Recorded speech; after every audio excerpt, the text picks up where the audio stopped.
Hello, my name is Olivia Atkins and I'm a writer at The Drum, and today I'm speaking with Debbie Ellison, Global Chief Digital Officer at VML Y&R Commerce, and David Conn, Customer and E-commerce Director at Heels. We're here to talk about the upcoming changes to the high street and take a look at the prominence of online retail as digital consumers are shopping online more than ever. We'll take an inside look at the strategies retailers and their partners are putting in place for what they hope will be bustling holiday shopping seasons ahead. Debbie, do you want to kickstart things off? What are you seeing as some of the shopper trends that you think will have the biggest impact on customer experience? Thanks, Liv. Thank you also for having me here today. So I think when we're thinking about kind of shopper trends, one of the things that I have been talking to a number of our clients about is really Gen Z. And it might sound a bit cliche to talk about a new generation of shoppers, but I actually genuinely believe that we need to understand that generation of shoppers to have a glimpse of what is going to happen in the kind of retail space. Gen Z accounts for 32% now of the global population. They have a current spending power of $143 billion US. So huge spending power, huge influence power in this space. And some of the things that I have been seeing is that, this shift towards, brands with purpose, brands that are actively trying to have a positive impact on the world in which we live. So, 80% of Gen Z care about a brand's purpose, which I think is hugely significant. 27% really look at kind of or care about brands being more active in making the world a better place. And 24% of Gen Zers are prepared to spend more on products that are more ethically and sustainably produced. If you really understand kind of that shift and that impact, what we're seeing is are retailers really responding to that shopper need, communicating their brand and purpose at shelf, really understanding that in physical retail environments, a real understanding of the local community and how they need to serve and engage that local community, and genuinely over and beyond technology and data and all the things that you'd expect me to talk about. I think that's probably the one big single thing that's going to affect kind of shopper behaviour over the next 5 or 10 years. Well, as it happens, I couldn't agree more with Debbie. I think this sort of quest for meaning and the quest for purpose, I think, is the biggest single social trend. It's the biggest single consumer trend that we're seeing at the moment. And what that translates into retail, as Debbie said, is the importance of being a brand. The importance of being a brand that stands for something and a brand that delivers against what it stands for. Whether that is environmentalism, whether it's diversity, or whether it's simply quality and design, a brand must stand for something. We live in a world now where Amazon have basically taken over everything that is a necessity or a commodity. And so if you're to survive without basically becoming a slave to Amazon, you've got to be a brand, and you've got to be a brand that means something. The other thing I would say, and it runs a long line with this and might be slightly contradictory, is the rise of special. I think what we're seeing increasingly across all spheres of society, take travel, take entertainment, take shopping and goods, is people's desire to have something special, something which is unique to them. And what we're seeing is that the premium that people will pay for something special is significant. Just a simple example is Glastonbury. I've sat with my son trying to get Glastonbury tickets. We have 8 laptops on the go. We're basically using it like a church organist, just pressing refresh as often as we can. That's a special occasion. Everybody wants to be a part of it. And you'll see that in goods, services, entertainment, experiences, the rise of special. We've kind of really moved away slightly from the more physical space, kind of because of everything that's been going on, and digital reliance, I guess, online has become a lot stronger. How has that changed the experience or what consumers are needing and wanting? Are there kind of any new expectations from consumers that marketers kind of need to consider? E-commerce grew over the last year, but actually, if you look at retail sales holistically, in totality, total sales have kind of decreased by a percentage point or two, right? So we've seen that shift to online. What that does mean, of course, is that 80% of our population have bought online now, are used to buying online, are used to the, you know, price, convenience, advantages of buying online. But Liv, I genuinely think that what's happened over the last year or so is that there is that pent-up demand, back to what David was saying, around experience and wanting to get back into store and wanting to, you know, experience the special, you know, and retailers really do have to hear that and listen to that and think about how they're going to be differentiated across all of their channels, including physical retail. I'm pretty skeptical about, you know, convincing our clients to move solely into the e-commerce space without kind of that physical store interaction. And exactly what David was saying is that brand equity has to be built in multiple places, ideally for retailers. So understanding the role of those different touch points, the role of those different commerce touch points is going to be hugely, I think, important. The other thing also that I think is really interesting is the rise of social commerce as well, because we've moved all online. We are being inspired and we are purchasing within milliseconds now. You know, that gap between inspiration and purchase is now converged. And so I think what we'll see is over the next year or so is how is that going to translate in the physical retail space? You know, we are going to go back to retail stores to be inspired, to touch and feel product. You know, that's in our DNA. You know, we get a lot of joy from that. So then how do we make that retail experience more special, more differentiated and more seamless when it comes to purchase? Yes, again, I'd have to agree with Debbie on everything she said, but we've seen that people will buy big, expensive items online.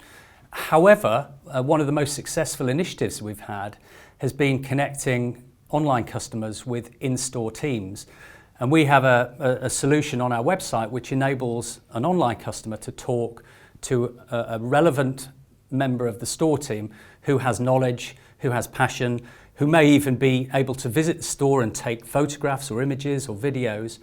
And we found that person-to-person interaction has been incredibly valuable in the online arena. And I think it's a slight inversion of many of the things we might have talked about today about bringing technology into the store. We've brought the store into the technology.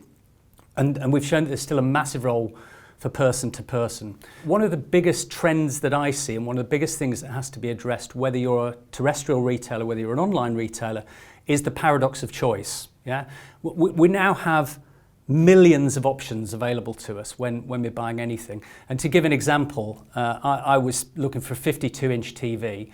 If you Google 52-inch TVs, you get 2 billion pages returned by Google. So you think, well, I'll make it a little bit easier on myself. I'll Google 52-inch TV reviews. It does slim it down. It slims it down to 770 million pages. So this paradox of just incredible choice that you have available to you online, you've got to find a way of guiding the customer through that choice. And there's two principal things. The first is, as Debbie said, is becoming a brand that people trust in order for you to help guide the customer through that choice. The second thing is thinking very carefully about what the purchase journey is and trying to understand where the customer is in that purchase journey and what you can do to move them along that journey. And I think that's where some of the fusion between in-store and online come into being. For example, if you've been browsing online, maybe you can just reflect some of that experience in store, or particularly vice versa. You know, if you've been in store, you've made a query, when you go online, let's try and present the customer or the user with information that's relevant to what they're in store for. So I think countering the paradox of choice, helping a customer through what's an increasingly complex purchase journey is almost the biggest single challenge for retail at present.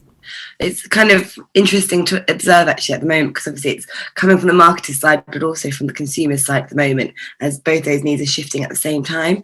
You mentioned, David, technology as being something that we kind of like need to work with as a way to kind of converge, the physical and digital space. What are some of those technologies that you're kind of seeing played out in retail, and which ones are you kind of seeing as the most interesting inventions used in the space? What I think you've got to understand with the store experience is that the store experience isn't the same as the online experience. It is different. It works in a different way. Now, clearly, there are elements of the brand that have got to be consistent, yeah. But you're in the store. It's a more sensory experience. So how can you bring out the more sensory experience? It's a more social experience. How can you make sure that your service and your interactions with people are greater and more effective? And I think another big thing for me about the store experience is serendipity. When you walk into a store, nowadays you're not going for necessities, yeah. If you've got a necessity, you can have it same day from Amazon or from one of the other titans of e-commerce, yeah. The reason you're going into a store is because you want some inspiration. You want to see something you didn't expect. You want to solve a problem that's difficult to solve in another environment. And I think that's where technology has to apply itself, is helping the customer through that purchase journey. I'll give you one example of something we have done at Heels. We've done quite a lot of work on product visualization. And by that I mean, when you're looking at a sofa, you can walk into a store, you see lots of fabric swatches, but it's pretty difficult to visualize what the sofa will look like when it's bedecked in that fabric. So we've created a piece of tech which enables the customer to see this sofa in this fabric. We did it for online, but you'd be amazed how often it's used on the shop floor in the interaction between the shop floor team and the customer. It's a piece of technology that spans both, but is used in a slightly different way. And I think looking forward, we'll see a lot more tools that help the customer visualize product, particularly for us. I know it may not apply to other retail industries, but help the customer visualize what this product is going to look like in their space. Help them design the space, help them imagine what it might look like. Take them into the Heels world, this fabulous world of beautiful furniture and things. Technology that is almost back office. What do you need in the back office that's going to make the consumer experience the very best it can be? Whether that is using heat mapping technology to understand how consumers are navigating your spaces, or whether you're using automatic stock check technology, which means that actually when your shoppers have spent time coming to your store, that actually there is product there on the shelves, right? So I think what's interesting is the automation of some of that kind of back office servicing to make sure that when the shopper does come in store, it is the best experience.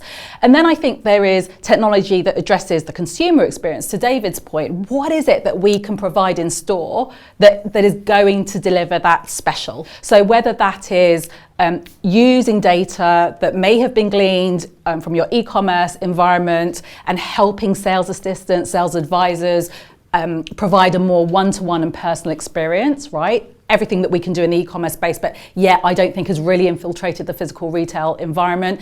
How can we use that data to create a more personalized and relevant experience in store? So, the use of digital screens in store to reflect the fact that it's really sunny outside. It's not in the UK, by the way, for anyone that's watching this, but if it's really sunny outside, we can do a special on ice creams, in the moment, in real time.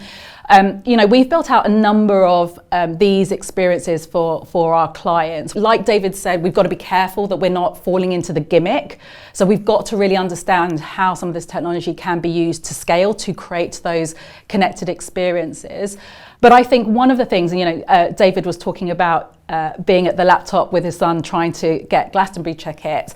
I was with my son not too long ago at their new Amazon Go stores, right? And he loved the experience, the seamlessness of being able to walk in store, pick up what you want, and then leave, and having a notification on your Amazon app. And he genuinely reflected that actually retail environments haven't step changed in a very long time. And so again, just looking at that next generation who've grown up in a world of convenience, seamless payment, et cetera, et cetera. How is that impacting the physical retail environments? I think we're going to probably see an acceleration of that in the years to come. Well, one thing I would add as well is storytelling. The view in store has quite often been that the store itself tells the story, and you've done that through graphics, you've done it through merchandising, you've done it through the product.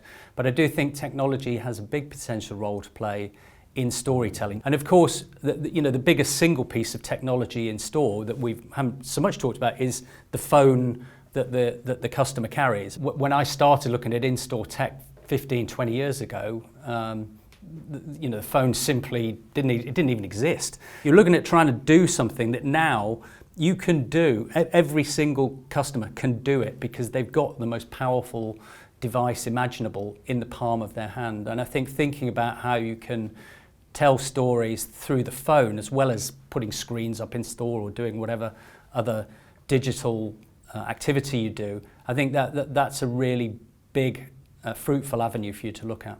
So tell me, kind of, how are you both preparing your businesses from an agency perspective and from a brand perspective for these changes? Clients are becoming more and more overwhelmed because there are so many commerce channels, so many opportunities to connect with people, to connect with shoppers. And it's really hard to understand which to prioritise, which are really going to make the most impactful experience on the shoppers and on consumers. So a couple of years ago, I set up this concept of the flagship, both in London and New York, in our headquarter spaces. And really the flagship is 6 projectors mounted in the ceiling that enables us to recreate immersively for clients what that connected consumer experience might look like. One of the challenges that we know, especially within large organisations, is that the e-commerce team, the in-store team, the social team work in silos. And actually it can be quite difficult in those organisations to really connect all of those touch points in what will be that end kind of shopper experience. And so within the flagships, what we can do is use over 160 of our virtual retail environments to really bring that connected experience to life for clients, to really understand, to David's point, how the mobile phone, how social commerce might influence the physical retail environment, the e-commerce environment. How do we bring that all together to build that special, to build that brand equity that David so eloquently spoke about? How do you show up in that kind of unified commerce way or that connected way to your consumers? Because quite frankly, shoppers are switching between these channels at a really crazy rate. And so how do you just get into the mindset of who's buying from you? How do you understand where those pain points are? How do you know when to communicate and what to communicate? And the flagships really are our ability to do that and demonstrate to clients kind of what their shopper experience is of their brand and retail spaces. I don't know how well you know Heels, but we are a special brand. We sell really nice stuff. It makes people happy, to own our furniture and our homewares. But I think what we found difficult is to express that in the digital environment. And so we're currently going through a process of trying to work out what is the content that we need in order to really express the meaning and the purpose of our brand digitally. But I think at present we do a much better job in store, almost by definition of the fact that it is a store, that it is a physical environment, that it is a nice place to wander around. So a lot of our focus is going into this storytelling, is going into content, is going into the look and feel, just to see how can we really reinforce to our customers and to our prospective customers what we stand for, how good the product is, how well designed it is. The other thing that runs alongside that, and I think is a real challenge for digital marketeers, is the balance of marketing spend. Most digital marketers are very boring. Yeah, we love ROI. Yeah, it's all about PPC. It's all about cost per click. But I think we've got to revert back to the old days when you spent money on TV. When you spent money on PR initiatives. without having any real idea of how well that they would do. And I think that's a real challenge for a brand like us, a relatively small brand, is taking ourselves out of that performance marketing mentality and into one which is more of a sort of brand awareness, brand consideration, brand development thing. And I think that's a challenge for many, many small, medium retailers at present. By the sounds of it, David, you mentioned the kind of role that Gen Z had in shaping this change in retail experience. I'm just kind of curious whether there's anything that brands or retailers can do to ensure they're kind of catering to other generations beyond Gen Z, because sometimes it can slightly feel that they're the new exciting generation pushing all this change, but which is perhaps where we start to embrace new technologies and new experiences. But is there anything that can be done to ensure that all generations are kind of included and still catered to? I think one thing, diversity is a sort of hot word at the moment, but I think it's very important not so much to have diversity in the sort of racial or gender sense, but it's important to have diversity of thought around the table. Yeah, there's always a danger in whatever you do that you surround yourself with people like you. I'm a very sort of logical, straightforward person.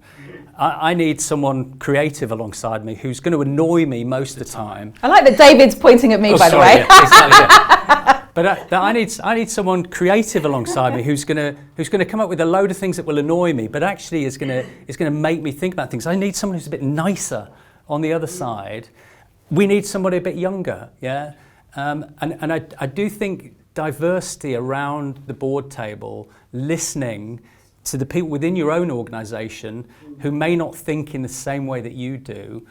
To me, that's been a really interesting thing actually with lockdown. We've probably done more listening in lockdown as an organisation than we ever did in real life. And so I do think that's the big thing. Listen to your own people, listen to your customers, because they will say things that are unexpected, force you to rethink, and frequently lead to action that you would not otherwise have taken. The biggest threat is not understanding your shopper and what they need and what they want from you, right? Because to David's point, we are now overwhelmed with choice, right? So if I want something, I am going to find it. You know, a brand that we work on that sells black hair care and black skincare products, right? And actually, you know, women are shopping by, you know, their hair type, whether that's 3A hair type, 4B hair type, etc. And so rather than just sell them a shampoo or a conditioner for that hair type, why are we not saying, okay, we know you've got 4C hair type, this is the shampoo, conditioner and curling cream that you need, etc. And I just don't think enough manufacturers, enough retailers really understand how shoppers are shopping, what their shopper needs are. A lot of them are targeting, even on Google search, you know, branded keywords. People don't search branded keywords, well, hardly ever. I mean, they probably actually do in heels, but for a lot of categories, they don't. So how do we understand how people are searching, what their need states are, and create experiences, products that marry to that? Can you anticipate what the next driver for transformational change in retail will be? For me, the big thing is purpose and meaning.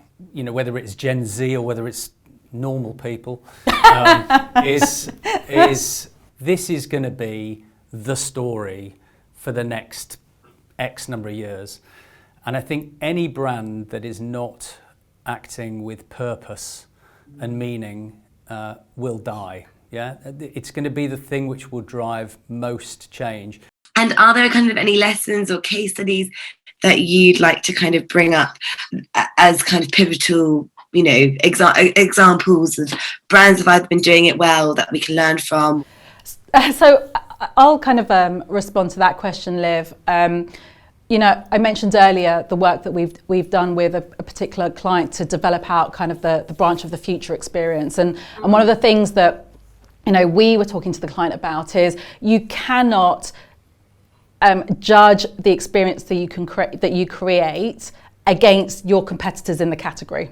What you really need to do is you have to judge, you know, that branch experience against the Charlotte Tilburys of the world, and then Nike flagship stores of the world, the Apple stores of the world, because your shoppers are not saying, okay, I have a really great experience with this particular bank because it's better than all the other banks. That's not what they're doing. They're saying, how does this experience, you know, level up with when I walk into a MAC cosmetic store, or whether I walk into a technology store.